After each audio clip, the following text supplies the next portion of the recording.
Bismillahirrahmanirrahim. Salatum minallah wa alfassalam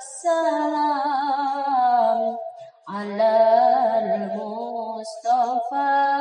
Ahmad Syarifil Maqam. Salatum minallah wa alfassalam alal Mustafa Ahmad Syarifil Maqam. Salamun salamun kami khitam alaikum uhai babana ya kiram wa ma dzikruhum unsuna fi dhulal wa nuru lana baina hadal anam. Salatum minallah wa alfassalam alal Mustafa Ahmad Syarifil Maqam. Zakuntum fuadi wa rabbul ibad wa antum marami wa aqsal maram fahal tusailuna bisyafil widad wa hal tumlihuna syarifil maqam. Salatum minallah wa alfassalam alal Mustafa Ahmad Syarifil Maqam. Salatum minallah wa alfassalam alal Mustafa Ahmad Syarifil Maqam. Ana abdukum ya uhailil wafa wa fi qawbikum marami wasifa fala tuslimuna bitulil jifa wa amanu bil walada fil maqam. Salatum minallah wa alfassalam alal Mustafa Ahmad Syarifil Maqam. Salatum minallah wa alfassalam alal Mustafa Ahmad Syarifil Maqam. Allahumma salli wa sallim wa barik alaihi. Assalamualaikum warahmatullahi wabarakatuh. Ibu-ibu tadi teh anu naroskeun saurna kumaha tata cara salat awabin sareng doana.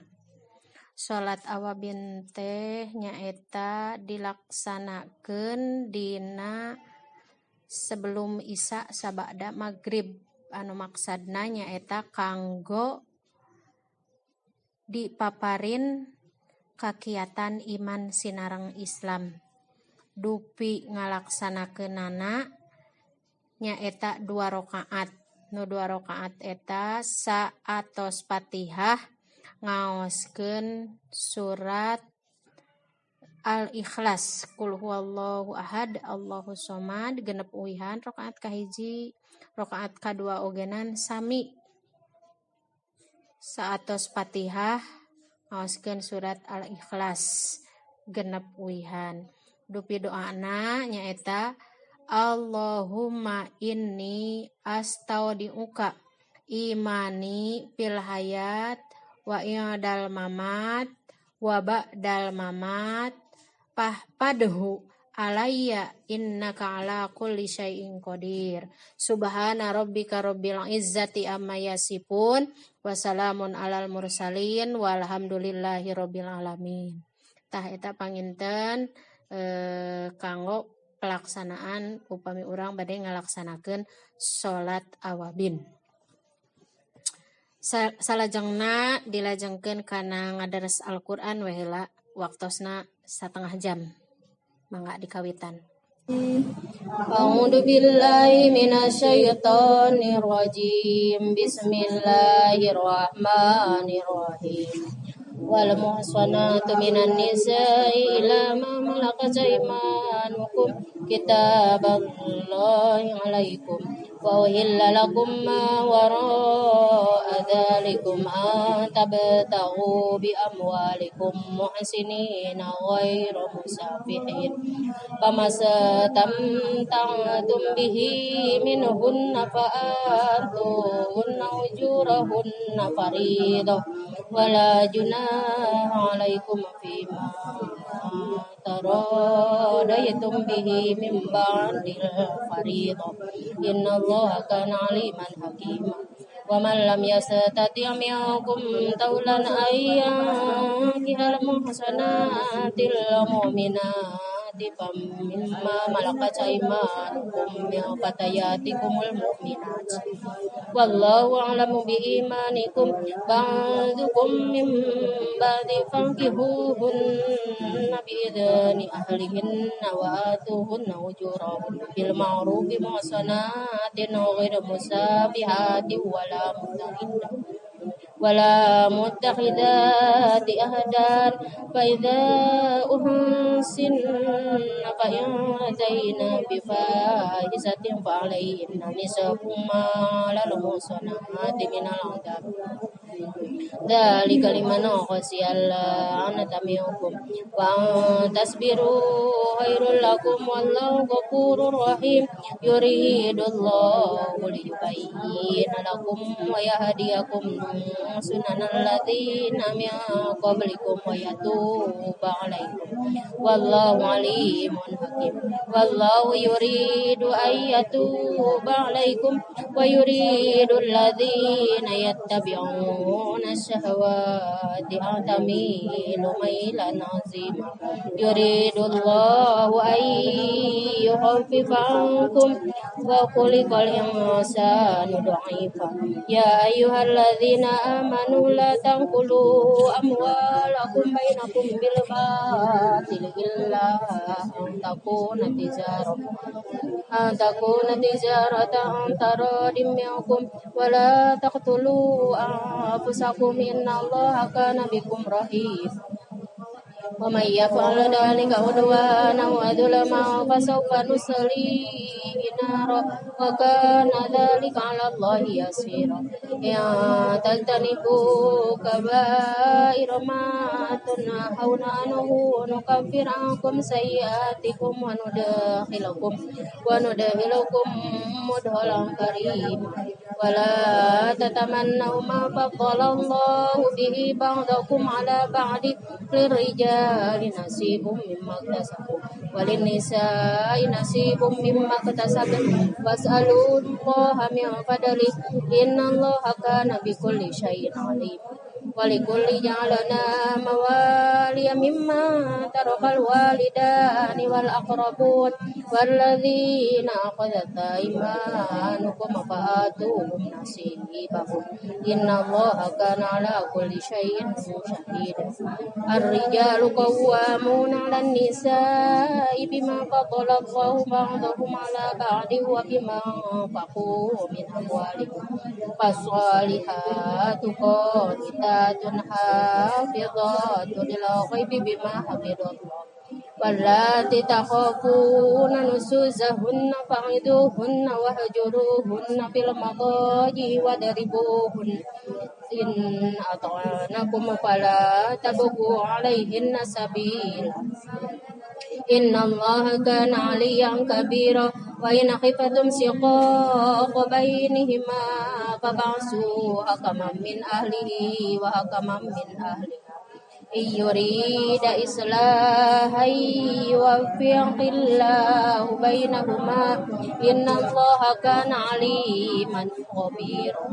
واعبدوا الله ولا تشركوا به شيئا وبالوالدين إحسانا وبذي القربى واليتامى والمساكين والجار ذي القربى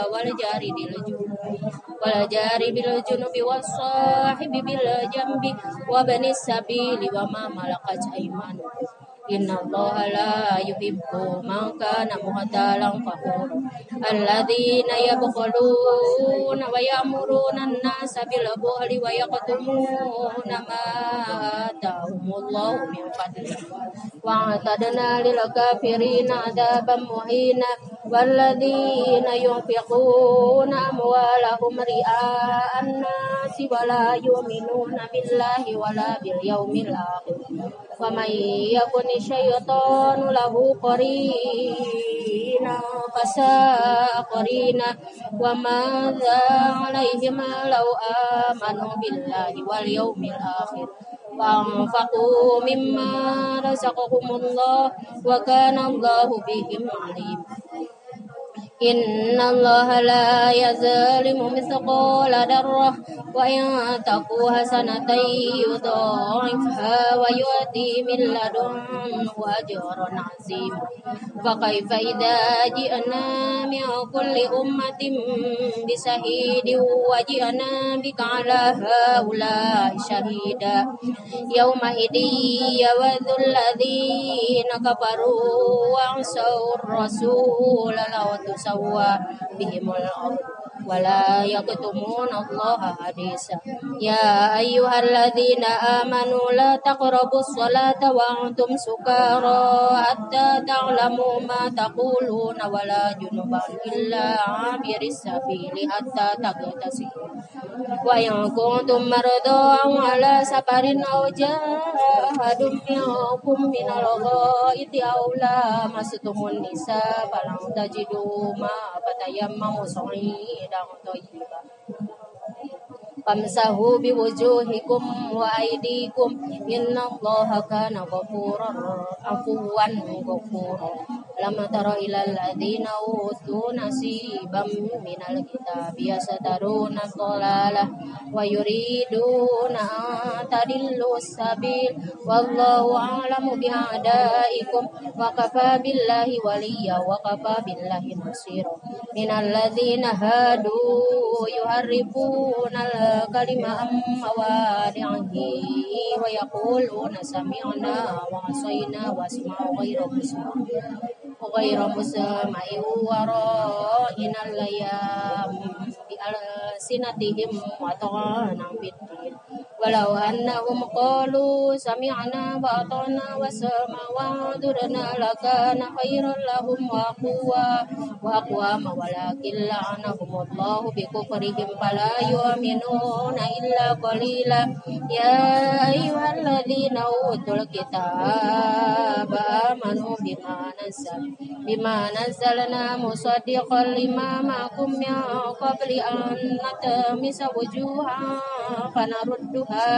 فنردها على أدبارها أو نلعنهم كما لعنا أصحاب السبت وكان أمر الله مفعولا إن الله لا يغفر أن يشرك به ويغفر ما دون ذلك لمن يشاء ومن يشرك بالله فقد افترى إثما عظيما ألم تر إلى الذين يزكون أنفسهم بل الله يزكي من يشاء ولا يظلمون فتيلا انظر كيف يفترون على الله الكذب وكفى به إثما مبينا ألم تر إلى الذين أوتوا نصيبا من الكتاب يؤمنون بالجبت والطاغوت ويقولون للذين كفروا هؤلاء أهدى من الذين آمنوا سبيلا أولئك الذين لعنهم الله ومن يلعن الله فلن تجد له نصيرا أم لهم نصيب من الملك فإذا لا يؤتون الناس نقيرا أم يحسدون الناس على ما آتاهم الله من فضله فقد آتينا آل إبراهيم الكتاب والحكمة وآتيناهم ملكا عظيما فمنهم من آمن به ومنهم من صد عنه وكفى بجهنم سعيرا إن الذين كفروا بآياتنا سوف نصليهم نارا كلما نضجت جلودهم بدلناهم جلودا غيرها يذوقوا العذاب إن الله كان عزيزا حكيما والذين آمنوا وعملوا الصالحات سندخلهم جنات تجري من تحتها الأنهار خالدين فيها أبدا لهم فيها أزواج مطهرة وندخلهم ظلا ظليلا إن الله يأمركم أن تؤدوا الأمانة إلى أهلها وإذا حكمتم بين الناس أن تحكموا بالعدل إن الله نعم ما يعظكم به إن الله كان سميعا بصيرا يا أيها الذين آمنوا أطيعوا الله وأطيعوا الرسول وأولي الأمر منكم فإن تنازعتم في شيء فردوا إلى الله والرسول إن كنتم تؤمنون بالله واليوم الآخر ذلك خير وأحسن تأويلا ألم تر إلى الذين يزعمون أنهم آمنوا بما أنزل إليك وما أنزل من قبلك يريدون أن يتحاكموا إلى الطاغوت وقد أمروا أن يكفروا به ويريد الشيطان أن يضلهم ضلالا بعيدا وإذا قيل لهم تعالوا إلى ما أنزل الله وإلى الرسول رأيت المنافقين يصدون عنك صدودا فكيف إذا أصابتهم مصيبة بما قدمت أيديهم ثم جاءوك يحلفون بالله إن أردنا إلا إحسانا وتوفيقا أولئك الذين يعلم الله ما في قلوبهم فأعرض عنهم وإذهم وقل لهم في أنفسهم قولا بليغا وما أرسلنا من رسول إلا ليطاع بإذن الله ولو أنهم إذ ظلموا أنفسهم جاءوك فاستغفروا الله واستغفر لهم الرسول لوجدوا الله توابا رحيما بلى وربك لا يؤمنون حتى يحكموك فيما شجر بينهم ثم لا يجدوا في أنفسهم حرجا مما قضيت مما قضيت ويسلموا تسليما ولو أنا كتبنا عليهم أن اقتلوا أنفسكم أو اخرجوا من دياركم ما فعلوه إلا قليل منهم ولو أنهم فعلوا ما يوعظون به لكان خيرا لهم وأشد تثبيتا وإذا لآتيناهم من لدنا أجرا عظيما ولهديناهم صراطا مستقيما ومن يطع الله والرسول فأولئك مع الذين أنعم الله عليهم من النبيين والصديقين والشهداء والصالحين وحسن أولئك رفيقا ذلك الفضل من الله وكفى بالله عليم يا أيها الذين آمنوا خذوا حذركم فانفروا ثبات أو انفروا جميعا وإن منكم لمن ليبطئن فإن أصابتكم مصيبة قال قد أنعم الله علي إذا لم أكن معهم شهيدا ولئن أصابكم بدل من الله ليقولن كان لم تكن بينكم وبينه مودة يا ليتني كنت معهم فأفوز فوزا عظيما فليقاتل في سبيل الله الذين يسرون الحياة الدنيا بالآخرة ومن يقاتل في سبيل الله فيقتل ويغلب فسوف نؤتيه أجرا عظيما ومن لكم لا تقاتلون في سبيل الله والمستضعفين من الرجال والنساء والولدان الذين يقولون ربنا أخرجنا من هذه القرية الظالم أهلها واجعل لنا من لدنك وليا واجعل لنا من لدنك نصيرا الذين آمنوا يقاتلون في سبيل الله والذين كفروا يقاتلون في سبيل الطاغوت فقاتلوا أولياء الشيطان إن كيد الشيطان كان ضعيفا ألم تر إلى الذين قيل لهم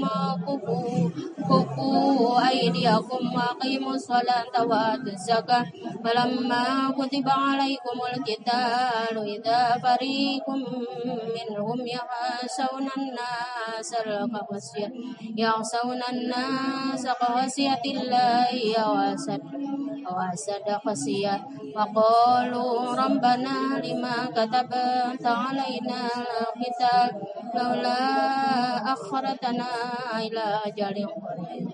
قل متاع الدنيا قليل والآخرة خير لمن اتقى ولا تظلمون فتيلا أينما تكونوا يدرككم الموت ولو كنتم في بروج مشيدة وإن تصبهم حسنة يقولوا هذه من عند الله وإن تصبهم سيئة يقولوا هذه من عندك ولا كل من عند الله فما لهؤلاء القوم لا يكادون يفقهون حديثا ما أصابك من حسنة فمن الله وما أصابك من سيئة فمن نفسك وأرسلناك للناس رسولا وكفى بالله شهيدا من يطع الرسول فقد أطاع الله ومن تولى فما أرسلناك عليهم حفيظا ويقولون طاعة فإذا برزوا من عندك بينت طائفة منهم غير الذي تقول والله يكتب ما يبيتون فأعرض عنهم وتوكل على الله وكفى بالله وكيلا أفلا يتدبرون القرآن ولو كان من عند غير الله لوجدوا فيه اختلافا كثيرا وإذا جاءهم أمر من الأمان أو الخوف أذاعوا به ولو ردوه إلى الرسول وإلى أولي الأمر منهم لعلمه الذين يستنبطونه منهم ولولا فضل الله عليكم ورحمته لاتبعتم الشيطان إلا قليلا فقاتل في سبيل الله لا تكلف إلا نفسك وحرد المؤمنين عسى الله أن يكف بأس الذين كفروا والله أشد بأسا وأشد تنكيلا من يشفع شفاعة حسنة يكن له نصيب منها ومن يشفع شفاعة سيئة يكن له كفل منها وكان الله على كل شيء مقيتا وإذا حييتم بتحية فحيوا بأحسن منها وردوها إن الله كان على كل شيء حسيبا الله لا إله إلا هو لا يجمعنكم إلى يوم القيامة لا ريب فيه ومن أصدق من الله حديثا فما لكم في المنافقين فئتين والله أركسهم بما كسبوا أتريدون أن تهدوا من أضل الله ومن يضلل الله فلن تجد له سبيلا ودوا لو تكفرون كما كفروا فتكونون سواء فلا تتخذوا منهم أولياء حتى يهاجروا في سبيل الله فإن تولوا فخذوهم واقتلوهم حيث وجدتموهم ولا تتخذوا منهم وليا ولا نصيرا إلا الذين يصلون إلى قوم بينكم وبينهم ميثاق أو جاءوكم حصرت صدورهم أن يقاتلوكم أو يقاتلوا قومهم ولو شاء الله لسلطهم عليكم فلقاتلوكم فإن اعتزلوكم فلن يقاتلوكم وألقوا إليكم السلام فما جعل الله لكم عليهم سبيلا ستجدون آخرين يريدون أن يأمنوكم ويأمنوا قومهم كل ما ردوا إلى الفتنة وركزوا فيها فإن لم يعتزلوكم ويلقوا إليكم السلام ويكفوا أيديهم فخذوهم وقتلوهم حيث سكبتموهم وأولئكم جعلنا لكم عليهم سلطانا مبينا وما كان للمؤمن أن يقتل مؤمنا إلا خطأ ومن قتل مؤمنا خطأ فتحرير رقبة مؤمنة ودية مسلمة إلا أن يصدقوا فإن كان من قوم عدو لكم وهو مؤمن فتحرير رقبة مؤمنة وإن كان من قوم بينكم وبينهم ميثاق فدية مسلمة إلى أهله وتحرير رقبة فمن لم يجد فصيام شهرين متتابعين توبة من الله وكان الله عليما حكيما ومن يقتل مؤمنا متعمدا فجزاؤه جهنم خالدا فيها وغضب الله عليه ولعنه وأعد له عذابا عظيما يا أيها الذين آمنوا إذا ضربتم في سبيل الله فتبينوا ولا تقولوا لمن ألقى إليكم السلام لست مؤمنا تبتغون عرض الحياة الدنيا فعند الله مغانم كثيرة كذلك كنتم من قبل فمن الله عليكم فتبينوا إن الله كان بما تعملون خبيرا لا يستوي القاعدون من المؤمنين غير أولي الضرر والمجاهدون في سبيل الله بأموالهم وأنفسهم فضل الله المجاهدين بأموالهم وأنفسهم على القاعدين درجة وكلا وعد الله الحسنى وفضل الله المجاهدين على القاعدين أجرا عظيما درجات منه ومغفرة ورحمة وكان الله غفورا رحيما إن الذين توفاهم الملائكة ظالمي أنفسهم قالوا فيما كنتم قالوا كنا مستضعفين في الأرض قالوا ألم تكن أرض الله واسعة فتهاجروا فيه فأولئك مأواهم جهنم وساءت مصيرا إلا المستضعفين من الرجال والنساء والولدان لا يستطيعون حيلة ولا يهتدون سبيلا فأولئك عسى الله أن يعفو عنهم وكان الله عفوا غفورا ومن يهاجر في سبيل الله يجد في الأرض مراغما كثيرا وسعة ومن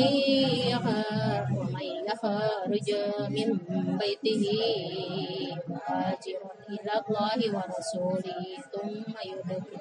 ثم يدركه الموت فقد وقع أجره على الله وكان الله غفورا رحيما وإذا ضربتم في الأرض فليس عليكم جناح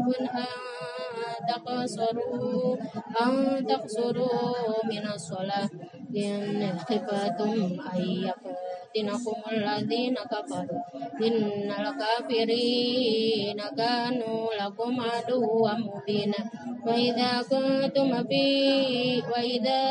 كنت فيهم فأقمت لهم الصلاة فلا تقم طائفة منهم معك وليأخذوا أسلحتهم فإذا سجدوا فليكونوا من ورائكم ولا تأتي الطائفة أخرى لم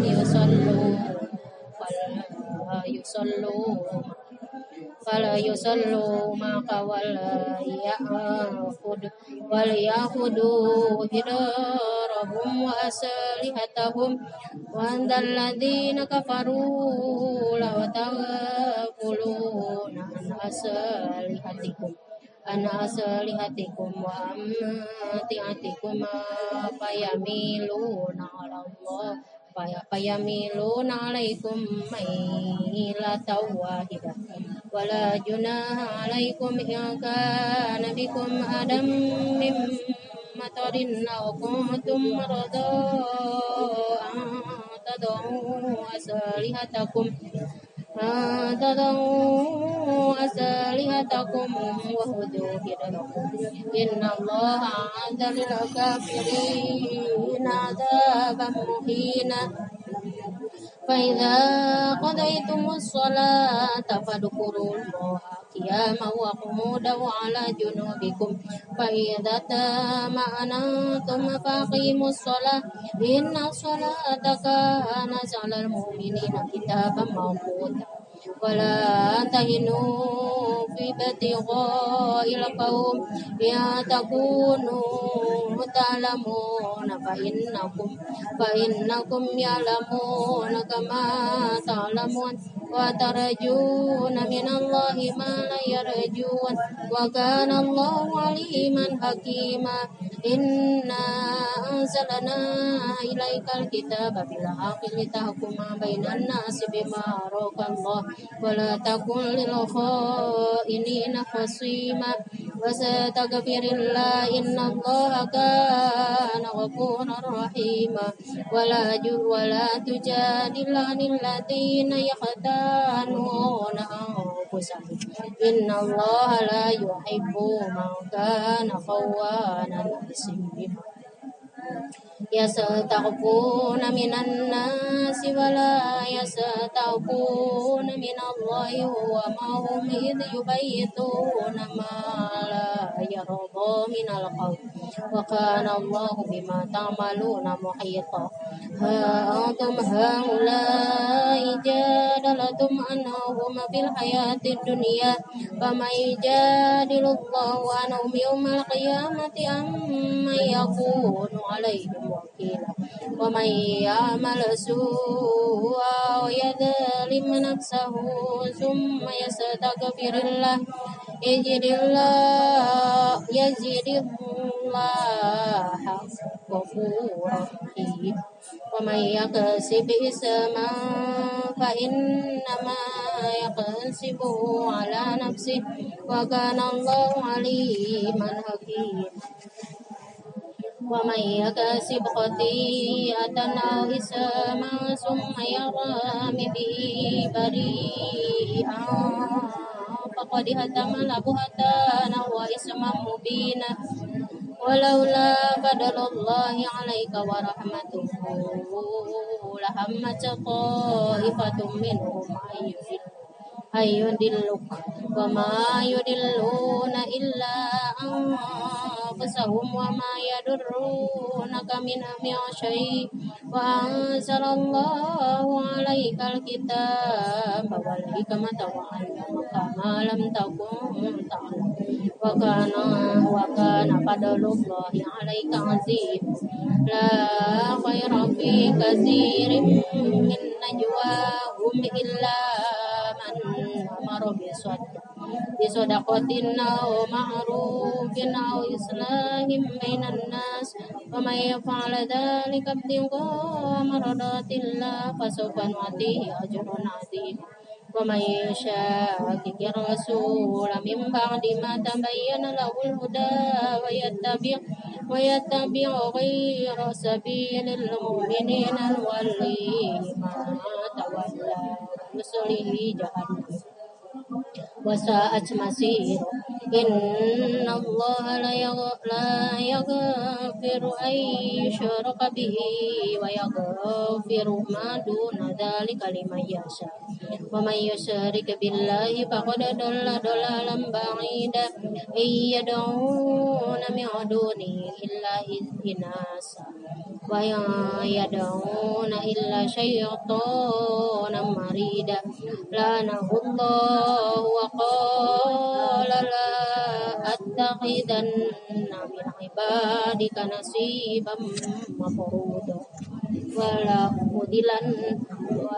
ولأمنينهم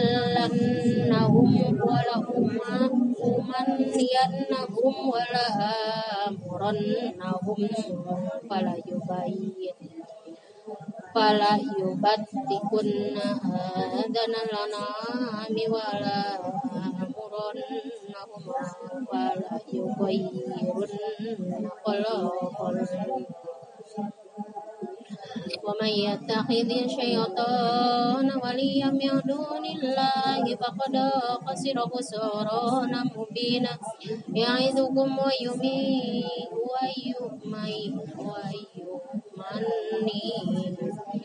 وما يعظهم الشيطان إلا غرورا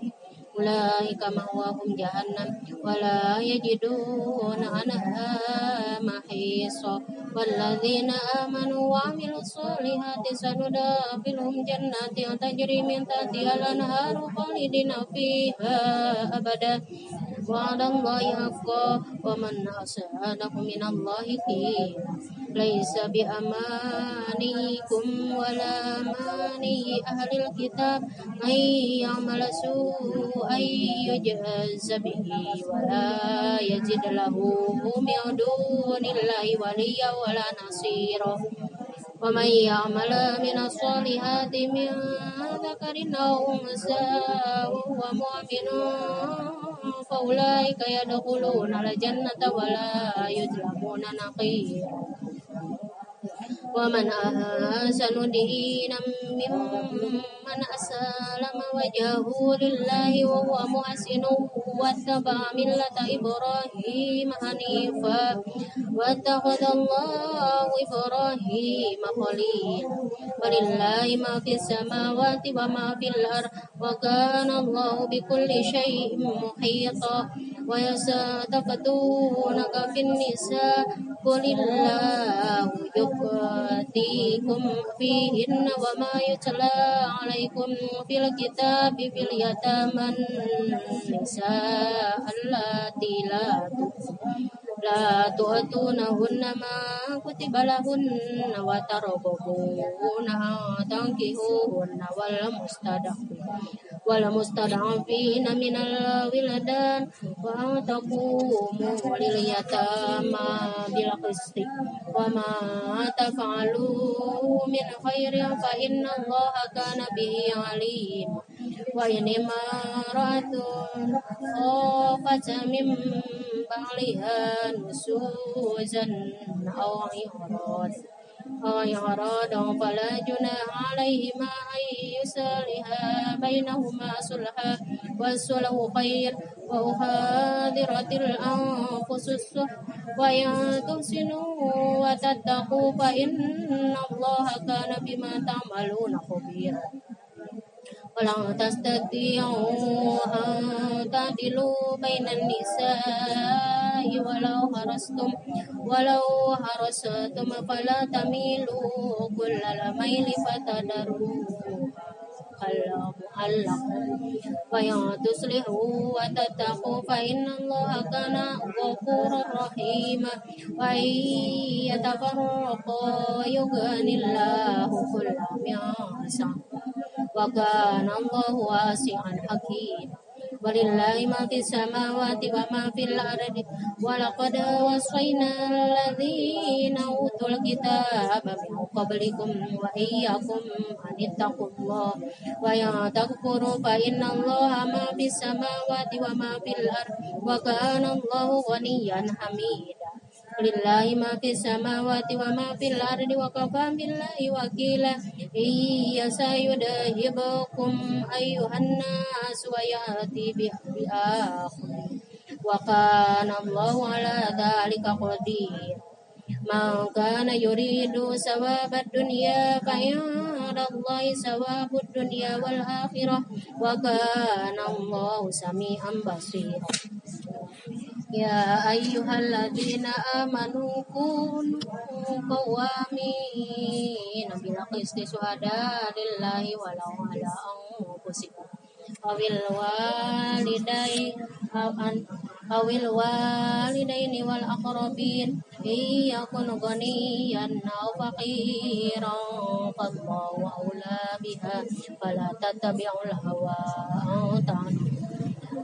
وإن تلووا أو تعرضوا فإن الله كان بما تعملون خبيرا يا أيها الذين آمنوا بالله ورسوله والكتاب الذي نزل على رسوله والكتاب الذي أنزل من قبل ومن يكفر بالله وملائكته وكتبه ورسله واليوم الآخر فقد ضل ضلالا بعيدا إن الذين آمنوا ثم كفروا ثم آمنوا ثم كفروا ثم ازدادوا كفرا لم يكن الله ليغفر لهم ولا ليهديهم سبيلا بشر المنافقين بأن لهم عذابا أليما الذين يتخذون الكافرين أولياء من دون المؤمنين أيبتغون عندهم العزة فإن العزة لله جميعا وقد نزل عليكم في الكتاب أن إذا سمعتم آيات الله يكفر بها ويستهزأ بها فلا تقعدوا معهم حتى يخوضوا في حديث غيره إنكم إذا مثلهم إن الله جامع المنافقين والكافرين في جهنم جميعا الذين يتربصون بكم فإن كان لكم فتح من الله قالوا ألم نكن معكم وإن كان للكافرين نصيب قالوا ألم نستحوذ عليكم ونمنعكم من المؤمنين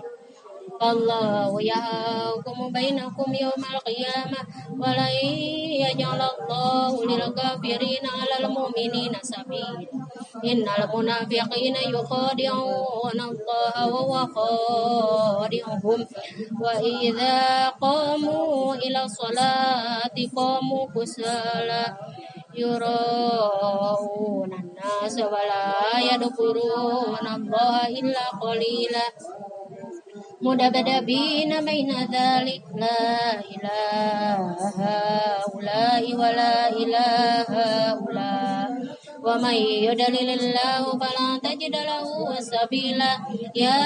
أيها الذين آمنوا لا تتخذوا الكافرين أولياء من دون المؤمنين أتريدون أن تجعلوا لله عليكم سلطانا مبينا إن المنافقين في الدرك الأسفل من النار ولن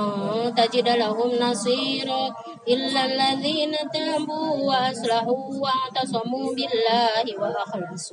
وأخلصوا دينهم لله فأولئك مع المؤمنين وسوف يؤتي الله المؤمنين أجرا عظيما ما يفعل الله بعذابكم إن شكرتم وآمنتم وكان الله شاكرا عليما صدق الله العظيم.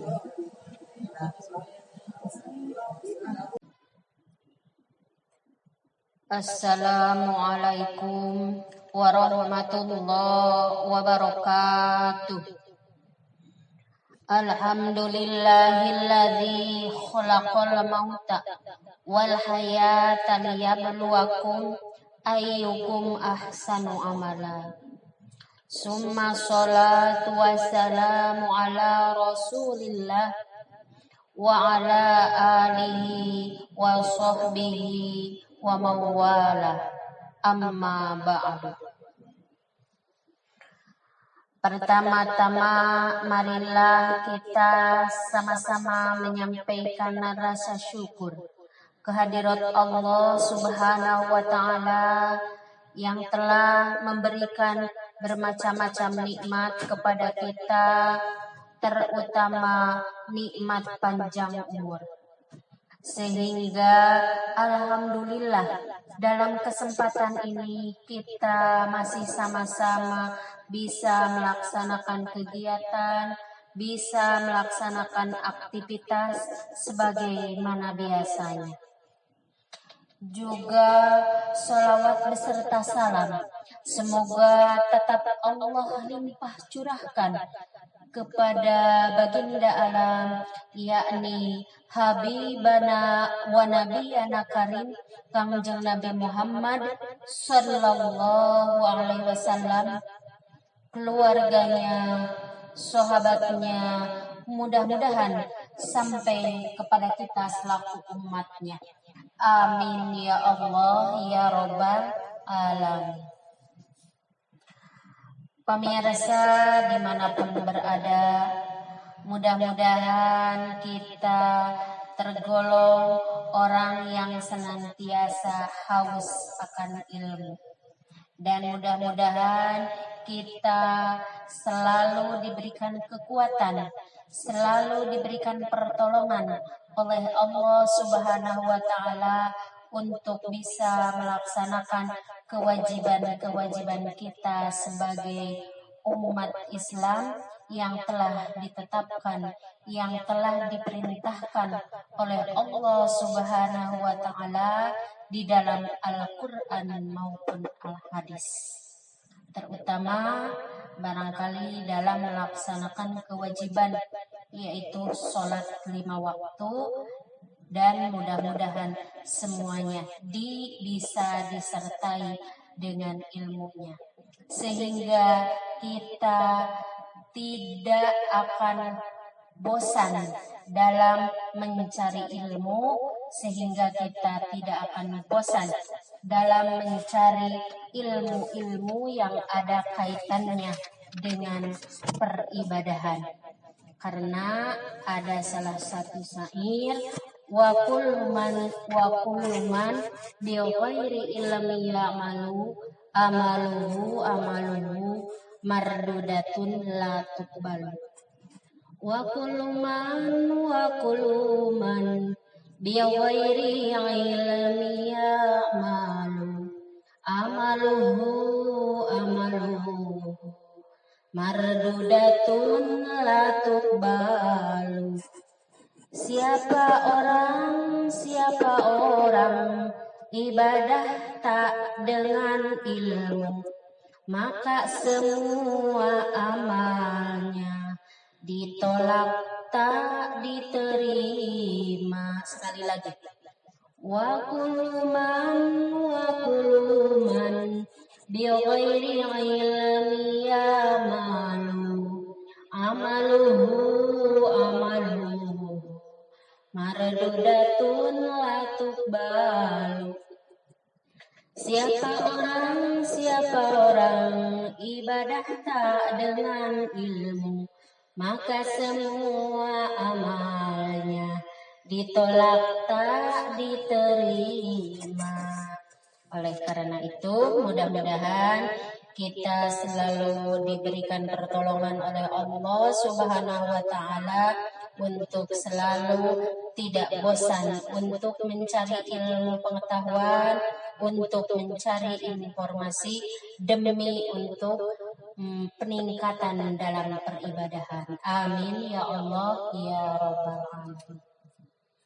Hadirin rahimakumullah, saya di sini akan mengupas sedikit mengenai kematian.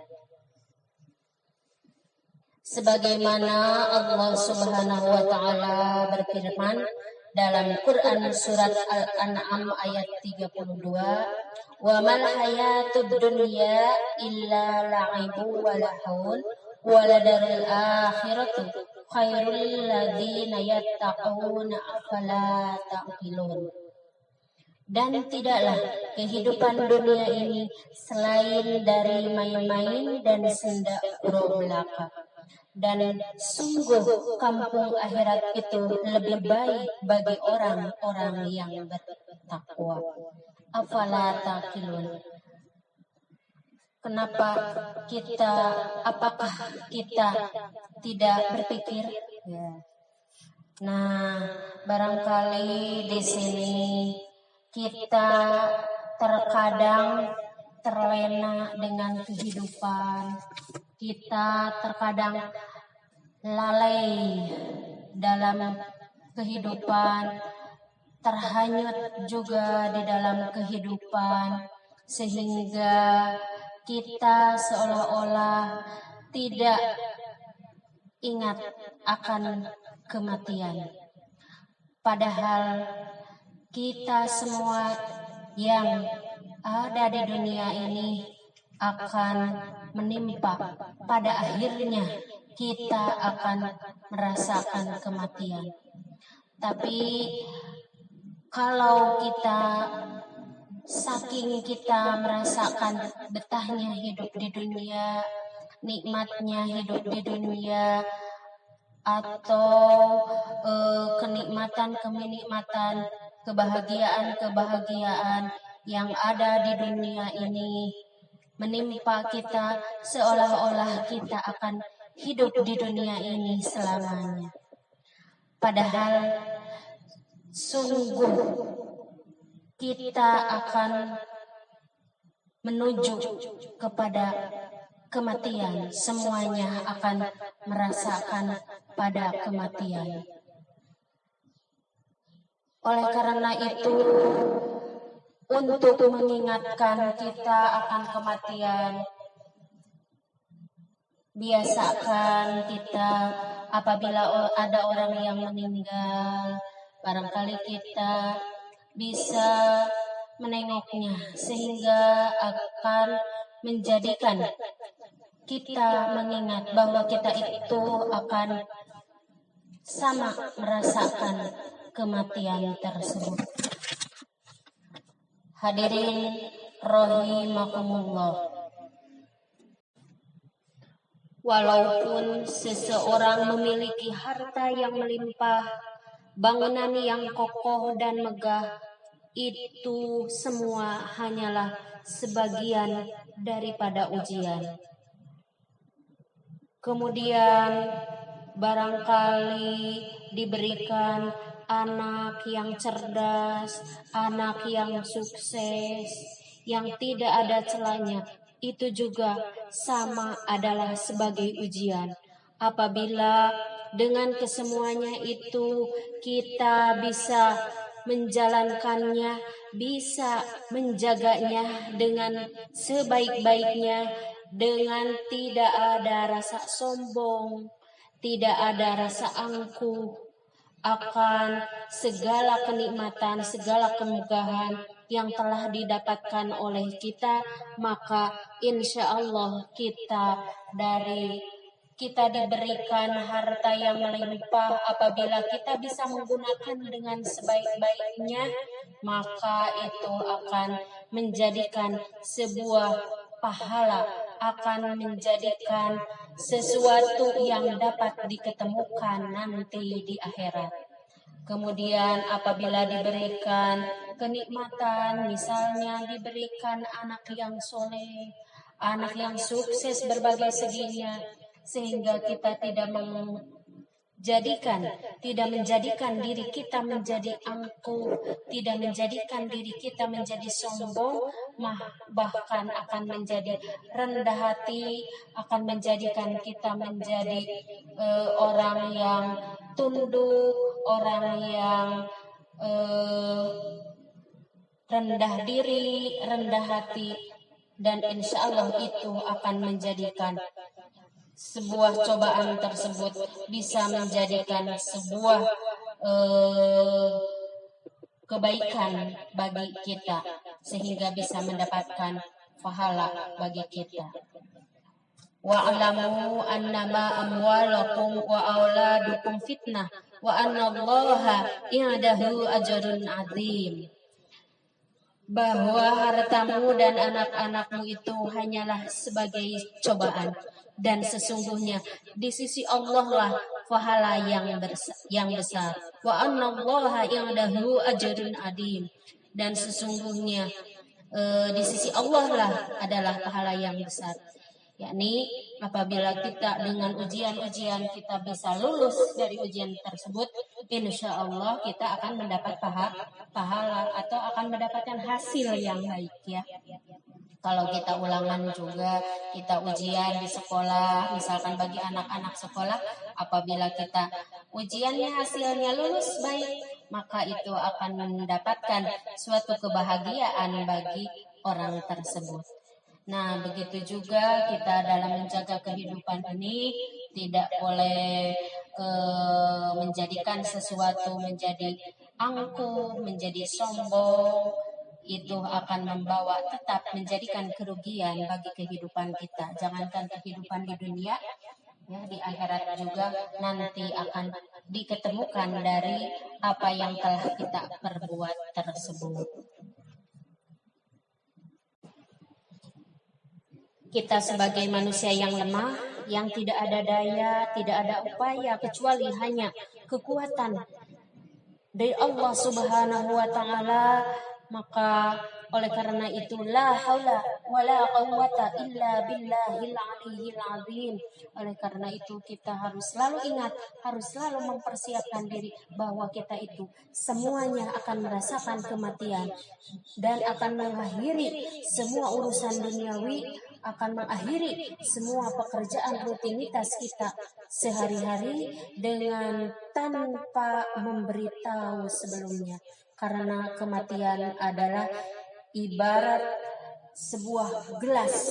yang berisi minuman yang setiap orang pasti akan meneguknya. Dalam arti apabila ada minuman tentu akan ada yang meneguknya, akan ada yang meminumnya. Kemudian kita juga apabila kita mengalami kehidupan, maka nantinya akan diberikan kematian, akan ada kematian. Oleh karena itu mudah-mudahan kita keadaan mati nanti ketika dijemput dalam keadaan husnul khotimah. Amin ya Allah ya Rabbal Alamin. Tentu itu semua harapan kaum muslimin, harapan kita sebagai umat Islam bahwa menginginkan kita mati dalam keadaan husnul khotimah. Nah, oleh karena itu hadirin kaum muslimin rahimakumullah, dan mudah-mudahan Allah Subhanahu wa taala memberikan kebahagiaan kepada kita sehingga dengan banyak kita berziarah ke kubur, dengan banyak kita menengok orang yang sakit, mudah-mudahan menjadikan pelajaran bagi kita, mengingatkan bagi kita untuk mengingat akan kematian, karena kematian akan datang kepada kita dengan tanpa pamit, tanpa permisi. Nah, barangkali itu saja yang dapat saya sampaikan. Mudah-mudahan ada manfaatnya dan mudah-mudahan Allah Subhanahu wa taala memberi kekuatan kepada kita dalam menjalani kehidupan, dalam menjalankan ibadah, dalam menjalankan aktivitas. Kita semua diberikan kekuatan oleh Allah Subhanahu wa taala. Amin ya Allah ya Rabbal Alamin. Yang benarnya itu datang dari Allah Subhanahu wa taala, yang salahnya itu dari kekeliruan saya sendiri. Mohon maaf atas segala kekurangan. Terima kasih atas segala perhatiannya. Wallahu muwaffiq ila aqwamit thoriq. Wassalamualaikum warahmatullahi wabarakatuh.